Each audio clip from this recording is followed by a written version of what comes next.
Assalamualaikum warahmatullahi wabarakatuh. Nama saya Helma Susanti. Saya owner dari Godong Salam Ekoprint. Untuk lokasi produksi saya ada di Gazebo Eyang Uti ini. Kita namain dengan Kebun Duren Eyang Uti di Kandang Mas RT 2 RW 1. Untuk galerinya saya di Perumahan Salam Residen Blok A 36.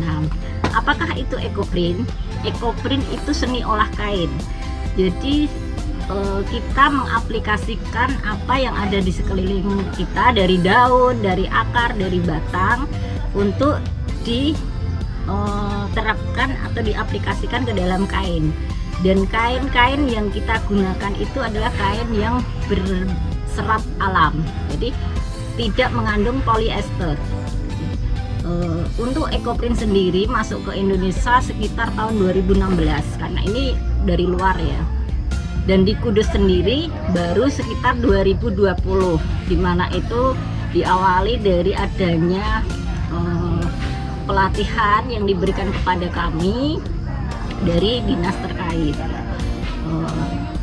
Bahan yang kita gunakan dari daun-daun yang ada di sekitar kita, kemudian kita melalui proses secara bertahap. Ada beberapa proses yang yang kita lakukan sehingga menghasilkan kain-kain seperti ini. Dan kita meminimalisir penggunaan zat kimia. Jadi untuk proses ekoprint itu ada dua. Jadi proses ponding itu yang dipukul-pukul, namanya ekoponding, dan proses steam. Jadi kalau yang steam bisa menghasilkan warna seperti ini.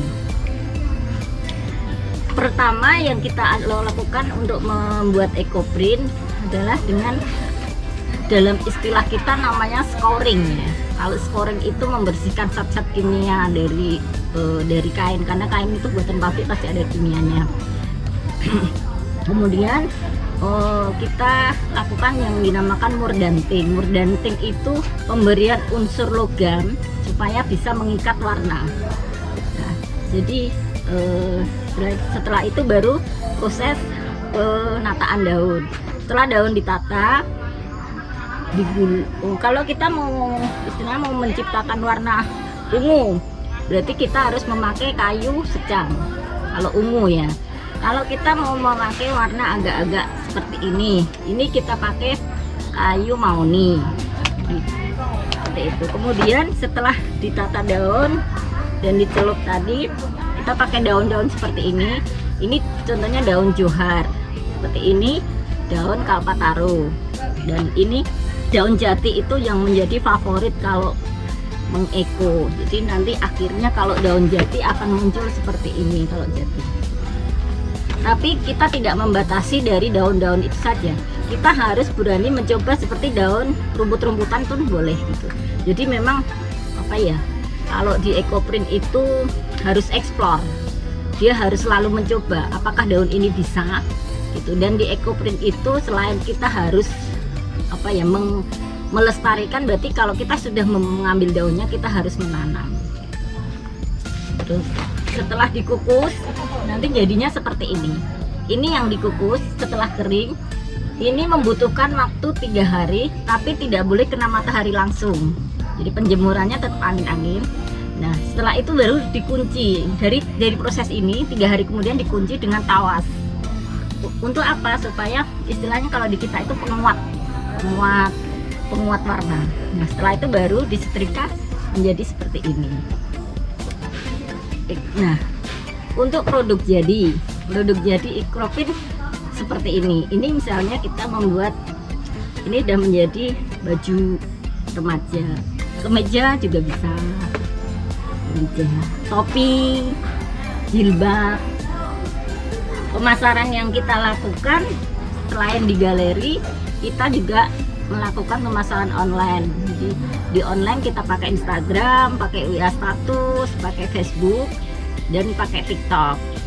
Harga jual kain ini, kalau yang katun seperti ini dimulai dari sekitar 225. Kalau udah menjadi barang jadi pastinya ya 225.000 ya untuk katun.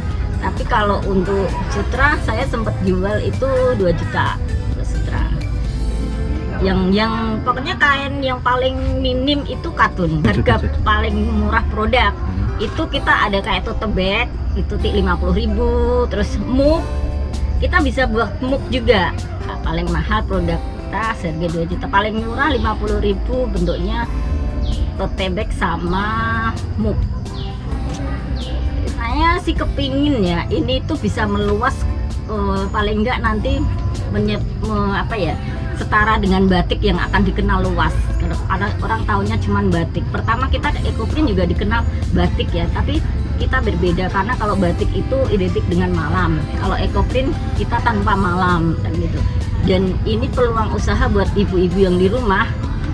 Kita nggak usah jauh-jauh, kerjanya di rumah, ngambil daunnya di rumah juga, pemasaran kita tetap bantu.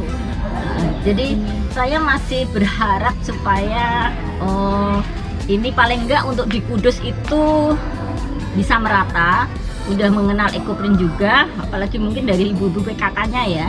Jadi ini suatu potensi peluang usaha baru. Terus dan harapan kita sih ada support juga dari dinas pemerintah, terutama mungkin kalau di pemasarannya juga gitu. Terus fasilitas mungkin permodalan seperti itu. Terus kalau enggak juga ini usaha apa sih kepinginnya bisa masuklah menjadi salah satu bagian dari ekonomi kreatifnya Kabupaten Kudus gitu, jadi unggulannya gitu. Sudah mungkin itu dulu, kita berharap ekoprint Kudus bisa mendunia, terlalu tinggi ya, menasional dulu ya, seperti itu. Mungkin gitu. Terima kasih. Assalamualaikum warahmatullahi wabarakatuh.